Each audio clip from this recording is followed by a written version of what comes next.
I hope you're doing well. You're welcome to this class. This is the biology class. I hope you enjoy this lesson and I hope you learn something. So we shall begin with just a simple introduction on what we do as Yaaka, like always. I hope you'll be able to share with your parents this platform to show them how it is beneficial to you and some of the services we offer. So we offer classes from P1 to Senior 6 online. For now, they are all free. Unless we communicate if the free period is done, but for now they are all free.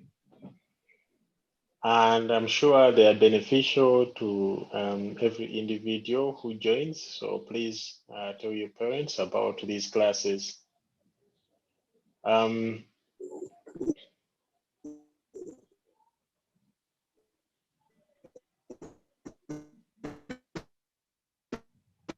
Please, if you join, you mute your sound. So the other thing is about our the offers that we have. For example, when you sign up for Yaaka, you only pay a one-time fee of 500,000 for a whole year. So here, when you pay this amount, you get to access. Mute your audio, please. You get to access all teachers from all subjects. You get to do our courses that are online on our Yaaka website. You do assignments, quizzes, and very many other things. The courses are well integrated with very nice exercises, videos, and so many other things. So this is a yearly fee. You only pay once for a full year, which is a very good deal. Then you can download subjects on our different websites, Yaaka and educare. A single subject can go for 10,000. Then all subjects for primary is 30,000. And then for secondary is 50,000.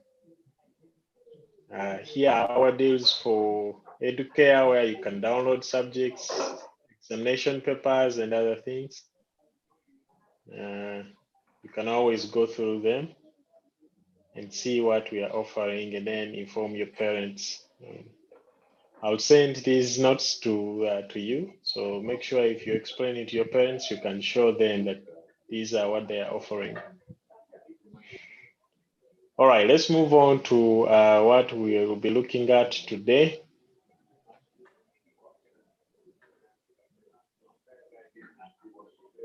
So today we'll be looking at nutrition in animals. Nutrition in animals.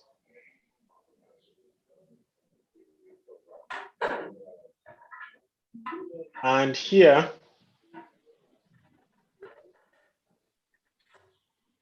in nutrition in animals, we're looking at just how organisms obtain, consume, and use food substances to maintain their life processes.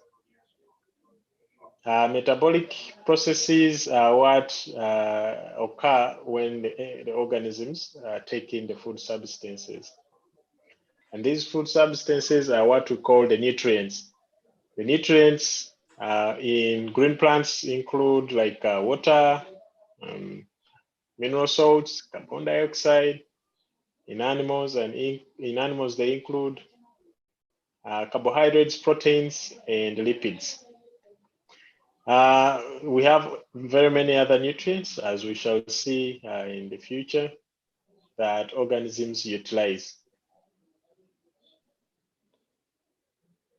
The modes of nutrition, we have Heterotrophic nutrition, where we shall see that the nourishment comes from others, and then Autotrophic nutrition, which means self-nourishment, that they get their own food, or they make their own food.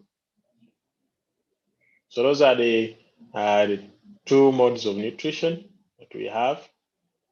Let's start with explaining a little bit of autotrophic nutrition. So in autotrophic nutrition, this is a mode of nutrition where organisms are able to synthesize their own food. They synthesize their own food from inorganic nutrients using an external source of energy or external sources of energy, for example, the sun. Such organisms, we call them autotrophs. And in autotrophic nutrition, we divide it into two parts or two types, depending on the source of energy. We have photosynthesis, where organisms make their own food using the sunlight as their source of energy. Examples, we have green plants, algae, and photosynthetic bacteria. That is photosynthesis. Okay. Now I have a question for us. The question is, what are the raw materials for photosynthesis? What are the raw materials for photosynthesis? You can raise up your hand if you know how to raise up your hand in here. And then I'll pick you. Okay, someone is raising up the hand. Isaac? Sunlight. Sunlight. That is correct. Another one? Stella? Water. Pardon? Water. Water. Okay, correct. Another one? Hope? Carbon dioxide. Carbon dioxide. Correct. That's good. Is there any other? Sharifa? Moisture.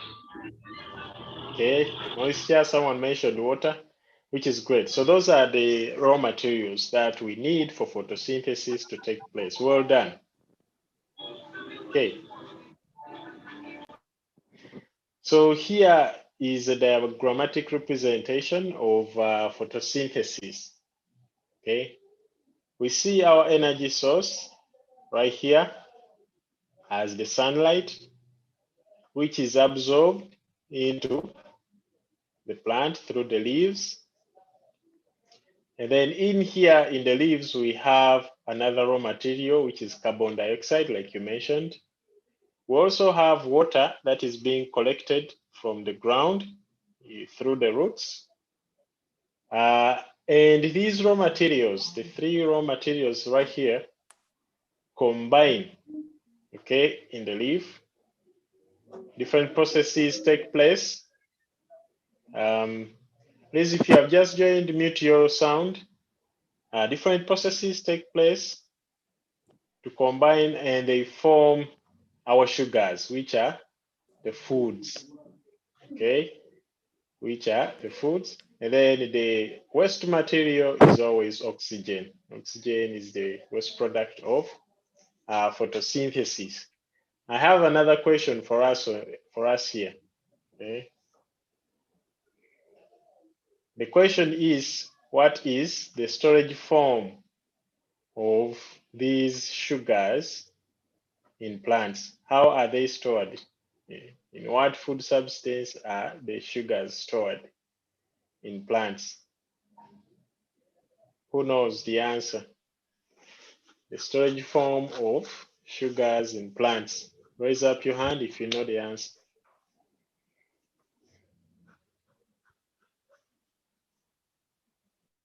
Okay, Michael. I'm not sure, but carbohydrates. Carbohydrates, which carbohydrates in specific? There's a certain carbohydrate. I'm not sure. Starch. Starch, that is correct. Okay. Starch is the storage form of sugars in the plant. Well done. Okay, that's good. We can continue and see another process here. We have chemosynthesis. chemosynthesis. So in chemosynthesis, organisms make their own food with the help of energy from a specific chemical reaction. Sometimes it's an oxidation of various inorganic compounds. An example is chemosynthetic bacteria. Okay, so as you can see in the word chemosynthesis, there is a word chemo. Chemo meaning a chemical. So for these organisms, their source of energy is not the sun. Their source of energy is a certain inorganic compound. Okay, so for them, they depend on chemical reactions.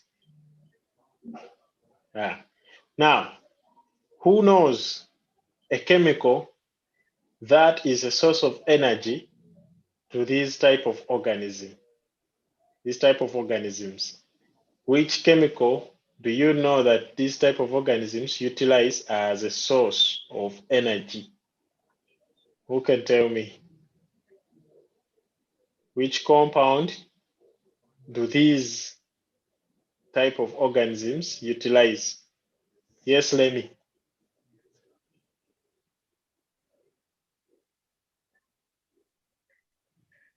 David?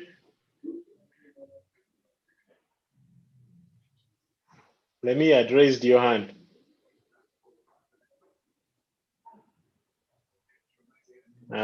Hope said sulfur, which is good. Another one? Sulfur is good. Another one? Any other chemical or compound? Phosphorus. Phosphorus, okay. So the most common one is hydrogen sulfide, okay? But also sulfur is correct, Hope, so that's good. Phosphorus, I am not sure. It might be, but I'm not sure. But the most common ones are sulfur and hydrogen sulfide. Okay, so that's good. Very, very, very good. Now, here is an example of an environment where these organisms live. These organisms are most of the times extremophiles. The word extremophile means an organism that lives in extreme environments. So as you can see, this is a crater that is also a hot spring at the same time. So organisms that live here, as you can see, there is a waste product here. This looks like sulfur, okay? So metabolism is taking place here, and sulfur could be one of the byproducts, or it also could be one of the sources of energy that these bacteria are using, okay, in this type of environment. So every time you see these colored craters is an indicator of a certain chemosynthetic bacteria that lives over there. Sometimes these are their byproducts that they produce from the chemosynthesis. Okay, please, if you have questions, you can always ask. You can raise your hand and ask, or you can type it in the comments, in the chat box. Okay, so this is their environment, and this is where they like to thrive.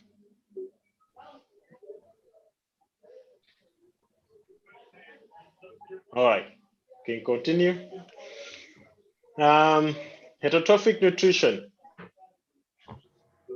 Under heterotrophic nutrition, so we're done with autotrophic, explaining it a little bit. Now we're going into heterotrophic nutrition.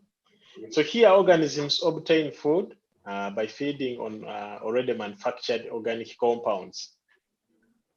They are not capable of making their own food. In these ones, we have like animals, fungi, insects, or insectivorous plants, and most bacteria. Okay, those ones are heterotrophic in nature, meaning they do not manufacture their own food. They don't. Okay. Remember, if you have questions, you can ask. All right. Under heterotrophic nutrition, we have organisms that fall under this mode. We call it parasitism. Under parasitism,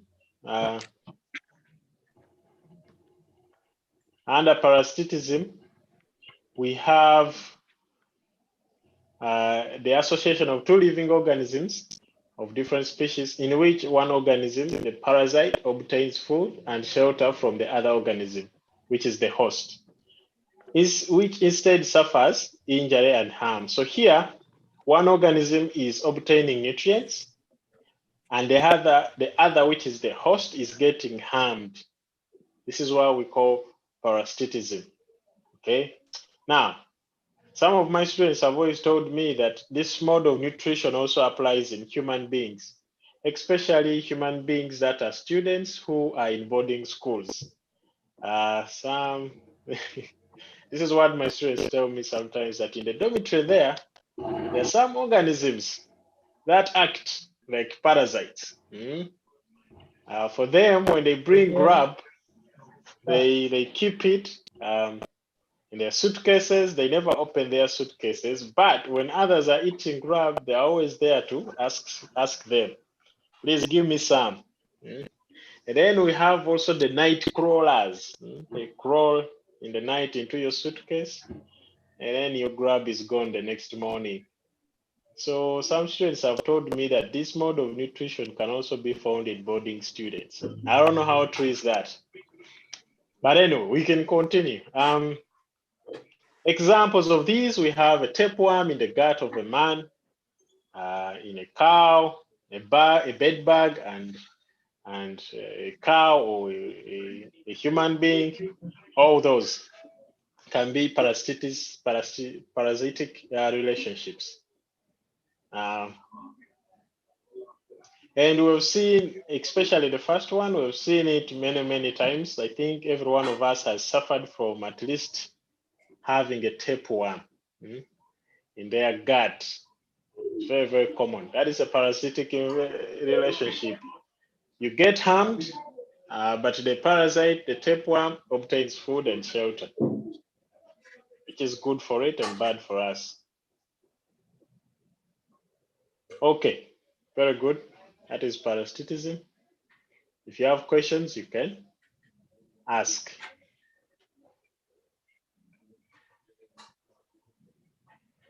Another example is here. This organism mostly tortures you in the night. If you don't have a mosquito net, this is also a parasitic environment, relationship.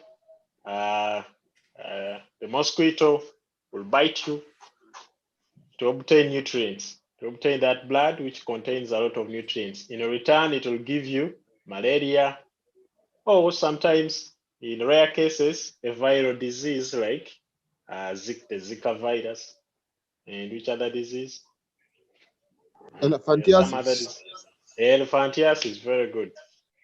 So some organisms like these will feed on you, but as well give you a disease. Okay, those are parasitic relationships. iPhone 13 Pro, please mute your volume, mute your sound, unless you raise your hand to talk. Okay. Yes, mute it. Someone has raised their hand if they have a question. Gina, yes, please.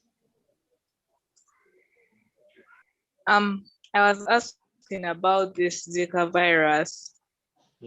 What is it mainly about? What happens to a person when they have that virus?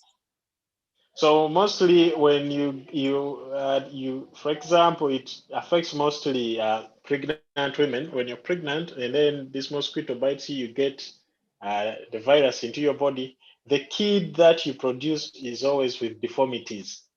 You can always Google these images of these type of kids, especially in South America. It has been mostly prominent in South America. So if you find time, just Google, you'll see the images of this type of children who are born due to the effects of the Zika virus to pregnant mothers. Yeah, it has been mostly recently, a few years ago, in South America, like countries like Brazil. So When you get time, just Google that, okay? It gets its name from actually one of the Ugandan forests on Entebbe side. So the people who named it used some of our places here, those scientists who named the virus. Okay, we can continue. Can do more research on that. Another viral, parasitic relationship is here. Now, I hate these images. I don't know if any one of you is just also like me. These images give me good goosebumps when I see things like this. I hate them so much. But I just wanted to show you another parasitic relationship. I won't even delay here because I already have goosebumps. I hate these. Okay, another heterotrophic mode of nutrition is here, Agocitosis. In here, it's a process of nutrition where simple cells or unicellular organisms engulf solid food particles. For example, amoeba and white blood cells. Okay, this is a mode of nutrition where simple organisms or unicellular organisms engulf solid food particles. Okay, this is mainly in amoeba.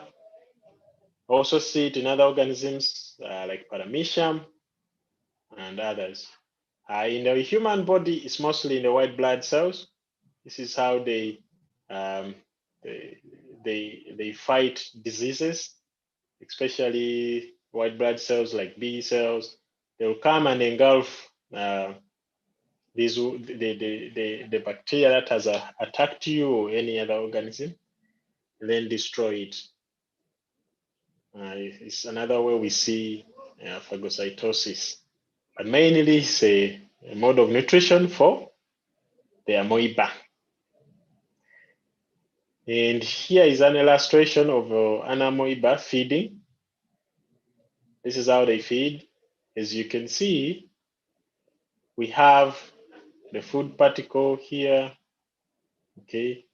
And the amoeba probably makes this type of shape to engulf the food. The food gets into the body, then the amoeba releases enzymes to digest the food, and then the food later, the nutrients are absorbed by the body of this cell or this organism, and then the waste products are expelled out. So that's how it works. That's how phagocytosis works. Unless you have a question about it.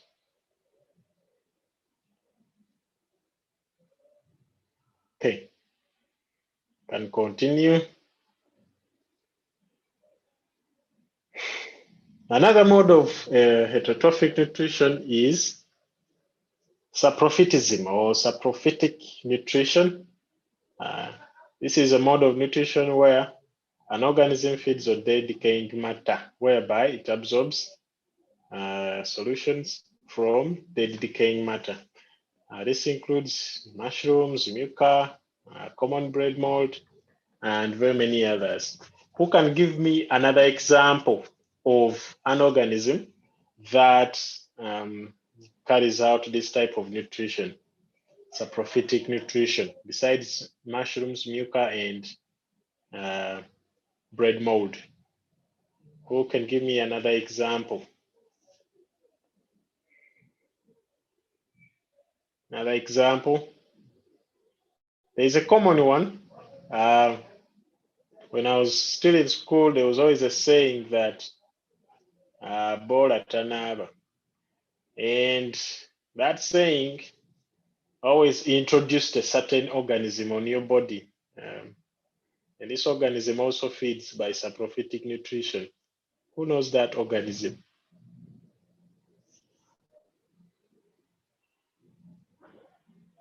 We don't have bolas here. Who knows that organism? Yes, Sharifa.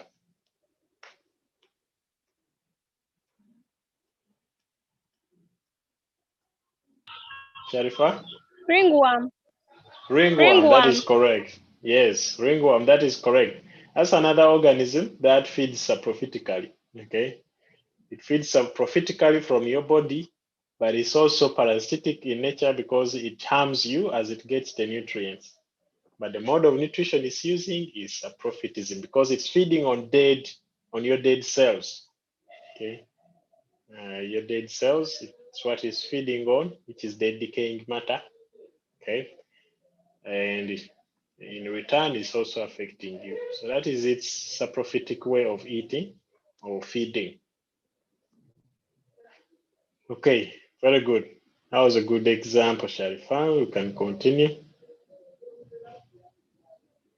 Examples are there. We have mushrooms, club mushrooms like these.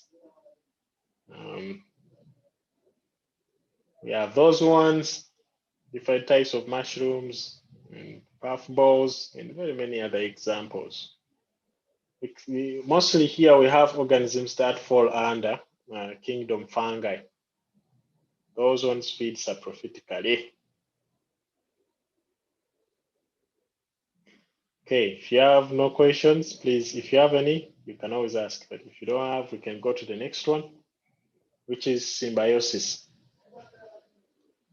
Symbiosis or mutualism. Symbiosis is the bigger term. Mutualism is just under symbiosis.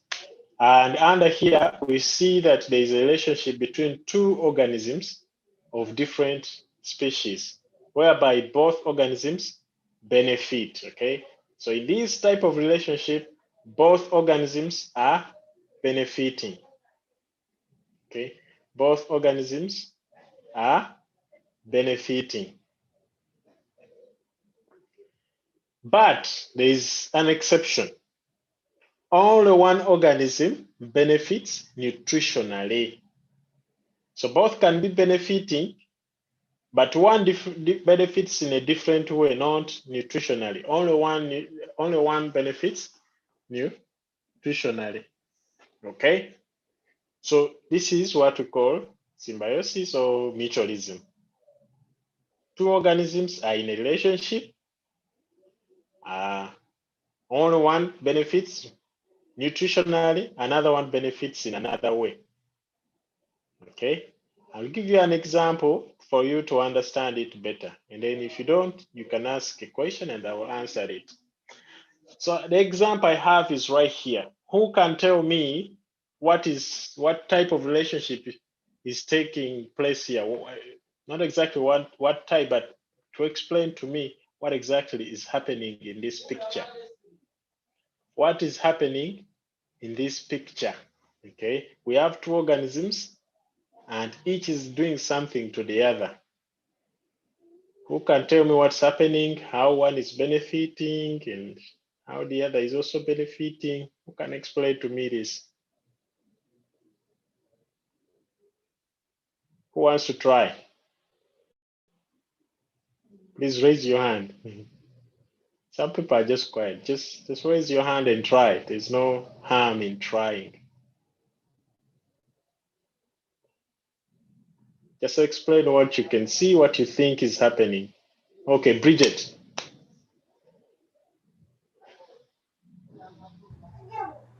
Symbiosis. Yes, but explain exactly what is happening.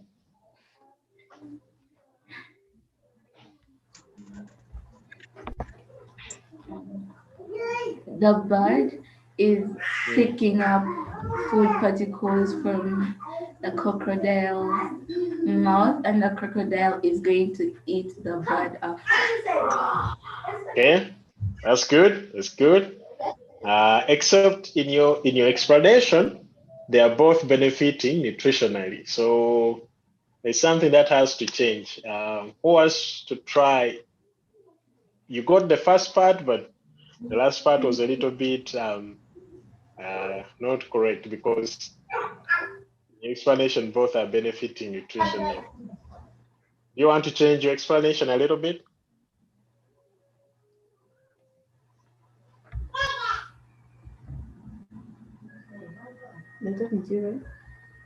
No. Okay. Who else wants to try? Can raise your hand if you want to try. I saw Hope raising. Hope, what did you have?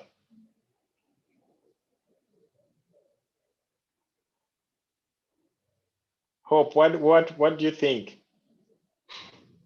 Like what I'm thinking is that, okay, the bird is getting some food maybe from the tongue of the crocodile, and after the crocodile will eat the bird. So these things are, okay, the bird is taking in some food, and also the crocodile is also going to eat the bird.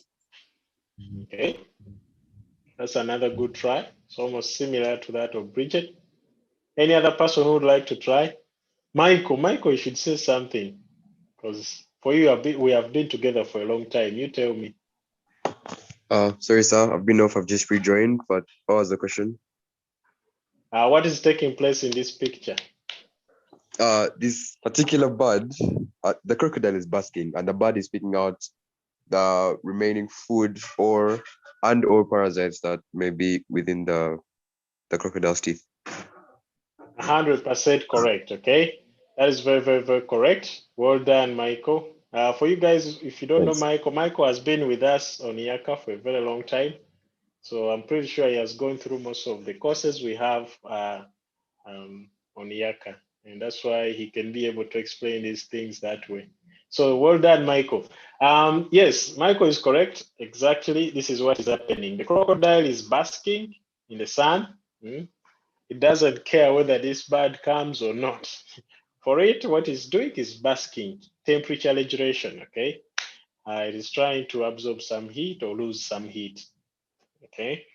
So as it is basking, this bird comes along and feeds on the food particles left between the teeth and on the tongue of this crocodile, in the mouth of this crocodile. If there are also other things like worms that crawled in or insects that crawled in, the bird is going to eat them out. Okay. Now, that is helping the crocodile to stay healthy, to have a clean mouth, not to have food rot in its mouth and teeth, which would cause tooth decay and loss of teeth. The crocodile is remaining with a healthy mouth. Okay. It is not benefiting nutritionally. It's not going to eat the bird at all. Okay. What the bird is doing is eating actually the remaining food particles and worms or insects that are in the mouth. So it's the bird that is benefiting nutritionally, not the crocodile. This is what we call symbiosis or mutualism. Okay. So that's the explanation. Only one party, which is the bird, is benefiting nutritionally. So yeah, well done, Michael. Any questions about this? No. Okay. Good job. Elan, you have a question? If you don't have a question, you can mute your audio. Me. You can always raise your hand. What are you saying? Do you have a question?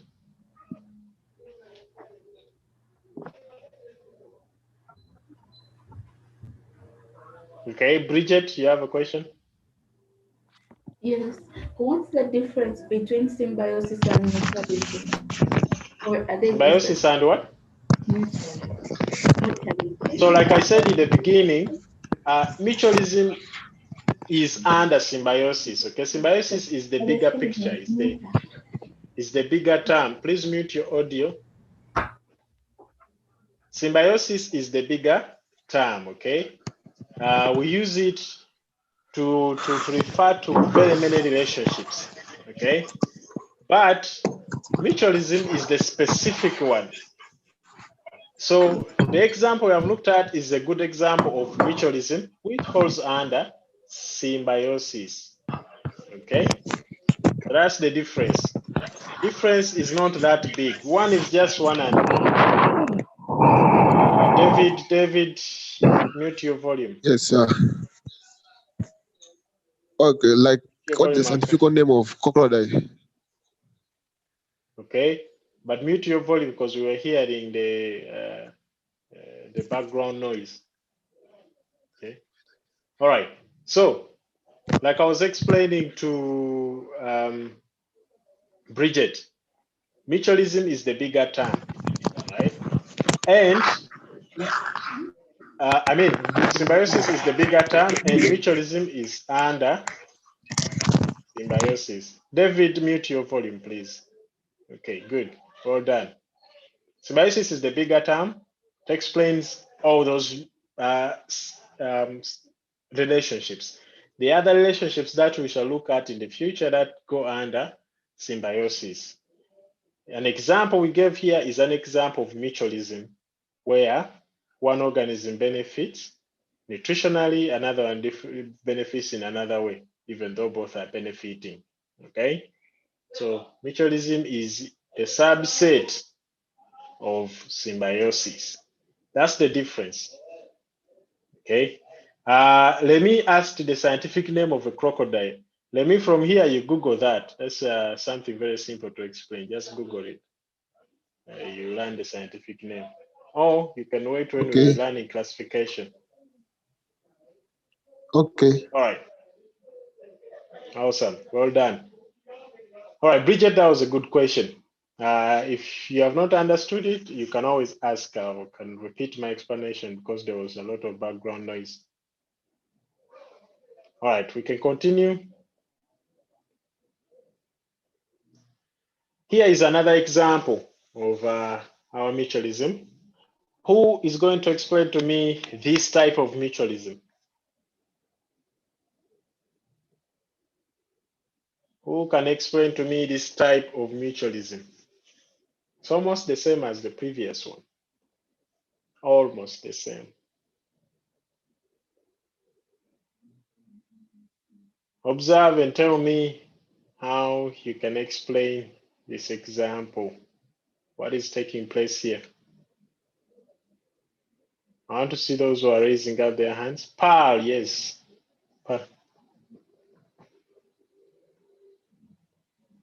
Paul, unmute and answer. Here we can see that the birds are removing ticks from the buffalo. Mm-hmm. That is very good. The birds are. Yes, you're correct. The birds are eating the ticks and other insects that are on the buffalo, okay? These ticks can cause disease to the buffalo, right? So when the birds come and eat them off, the buffalo benefits by remaining healthy, okay? The buffalo remains healthy, these ticks are not going to affect it. The birds, on the other hand, are getting nutrition. They enjoy eating these ticks. It is their stable meal. The way you enjoy chicken, to the birds, they enjoy ticks. Okay, that's a very good example also. Now, the other mode of heterotrophic nutrition is Holozoic nutrition. This one will be our last one. We shall look at the examples also of Holozoic nutrition under there, but mostly be our last one. Okay, Holozoic nutrition. Here we see that these organisms, they eat food nutrients which are taken into the body and broken down into smaller soluble molecules which can be absorbed and assimilated or utilized by the body. Animals which undergo Holozoic nutrition are classified into three, and we shall see these three classes. But here, to expound a little bit, organisms that are under Holozoic nutrition take in nutrients into their bodies, okay? These nutrients are broken down by the process of digestion. And then after digestion, when they have broken down into those smaller particles, they are absorbed in the body.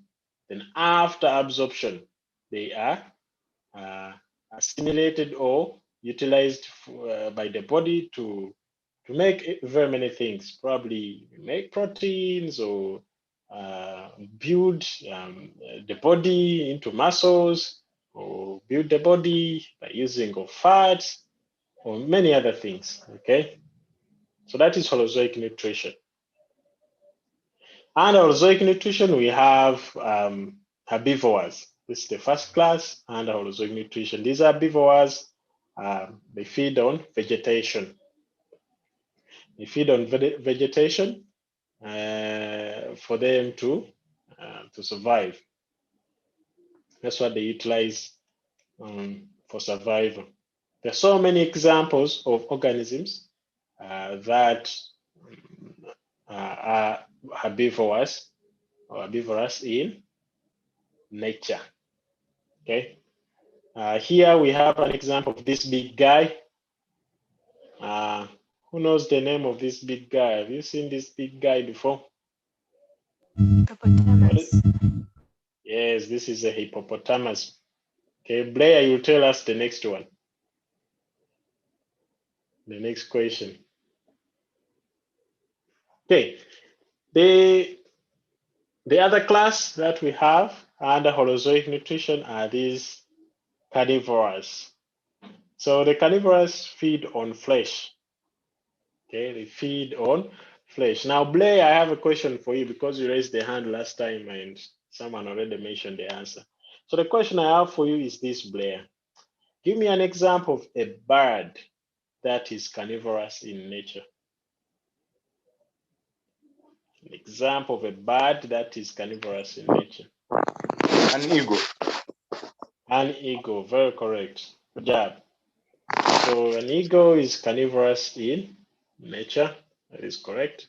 Well done. Okay, so the carnivores will hunt and feed on flesh. Now, someone may ask, but we see cats and dogs as an example here. Okay, but our cats at home, you guys at the start of the video, I think you saw my cat around here. My cat can eat almost anything. Okay, my cat will eat flesh, will eat a chapati if you give it a chapati. My cat will drink milk, and my cat will also eat mukene and very many other things. Dogs, if you have dogs at home, dogs can eat your cooked food at home, like potatoes and other foods. Okay. Now, what do you think we consider these two, the cats and dogs, as carnivorous? Yet they can also eat those other things that I've mentioned. Who can tell me the answer to that? You can raise up your hand and tell me. Okay, Isaac, Michael. Omnivores. Okay, might be omnivores. All right, that's a good answer. Who else can explain to me why do we consider them as carnivorous? That's the question. Why do we consider them as carnivorous, yet they can also eat other things? Because their diets mainly consist of meat, and their biology, their physiology is suited to eating and digesting meat. Exactly. Okay, that is very, very correct. Is there any other person with a different answer or a slightly different explanation?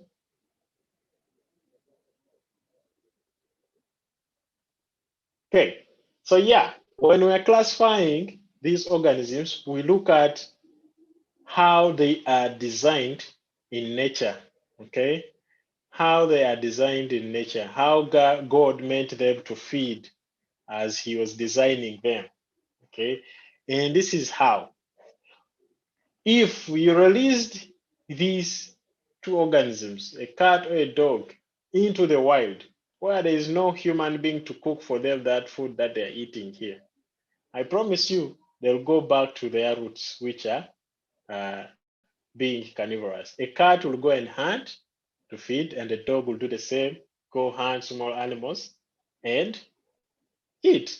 You've seen, if you have ever been probably in the village, you've seen hunters. Hunters train their dogs to only and only eat flesh so that they can easily hunt when they go to the wild. They can easily sense prey or whatever they're hunting when they go to the wild.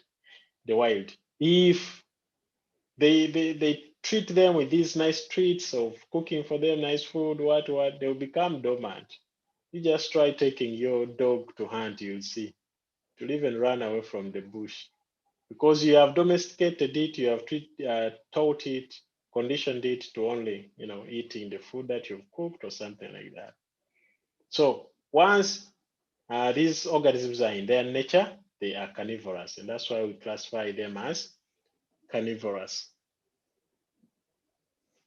Okay, another Holozoic nutrition is this one here, our favorite, being omnivorous. So these ones feed on both plants and animals. Those are omnivorous. An example is a human being. As you can see in this picture, they are enjoying almost everything. Okay, a pig is a very good example also. You see, pigs also can eat almost anything. Okay, they'll eat grass, they'll eat leaves, they'll eat meat, they'll eat anything. Okay, some pigs will even like give birth to piglets and then feed on them. Seriously, I have seen that happen. So pigs are not a joking subject. Okay, that's why they are omnivorous. Yes, Ella. Ella, you have a question? You can unmute your sound and talk if you have a question. Ella. These omnivorous animals. Ella is speaking. Stella, first wait, you ask after Ella. You say Animals, what? they both feed on omnivorous animals feed on both plants and animals. Yes, please. Examples? Do you have another question? No. Okay. So examples are you and pigs. Only. Do you have any other example you would like to give us? No. Not only those. Who knows another example of an omnivore?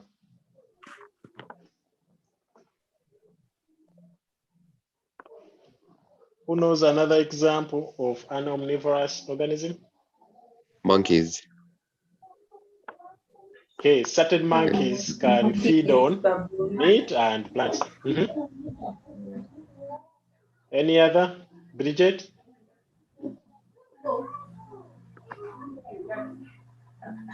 Baboon. Baboon, yes. Some baboons can hunt down smaller primates and feed on them.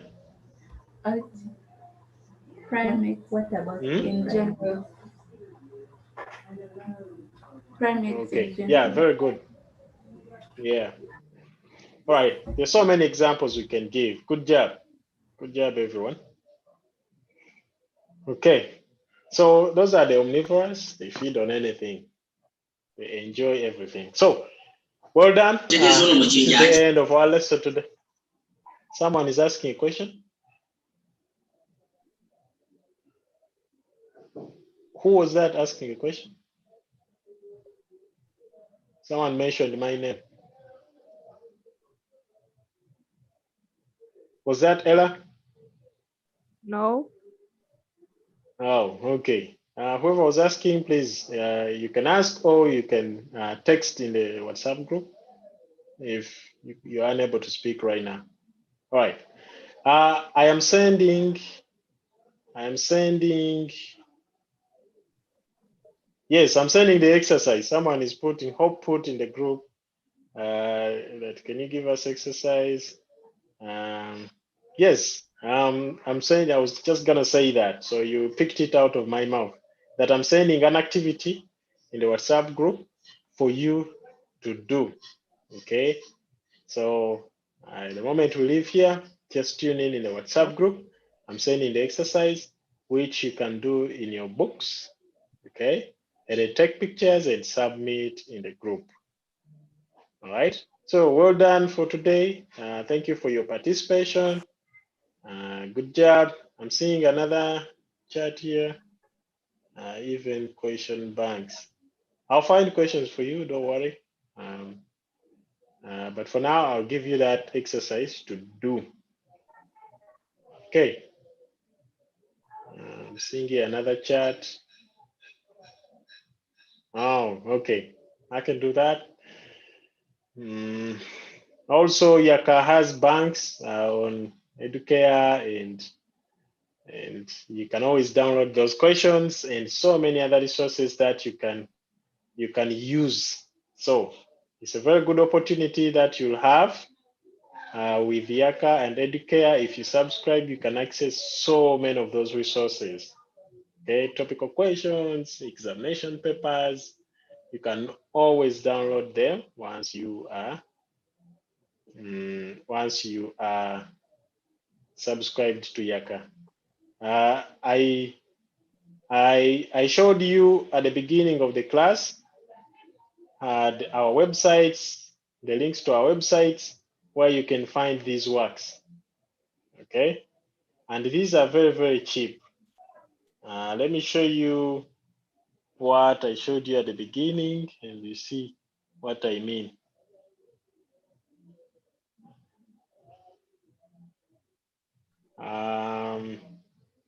Right here on educare, okay, you can access these things here. Let me even circle there. You can access the work per month. You can only pay 20,000. Okay, if you want to pay a quarter a year, you can pay 50,000. Half a year, 70,000, and for a whole year, only 100,000. And with this, you can download whatever you want once you subscribe. You download questions, examination papers, and so many other things. Okay. So once I send these notes, you can go on these websites and see those works. And if you can find the money, please you subscribe and access them. They will be good for you. You will benefit from them. Okay. So well done. Be in the WhatsApp group and wait for the exercise or activity. Well done for today.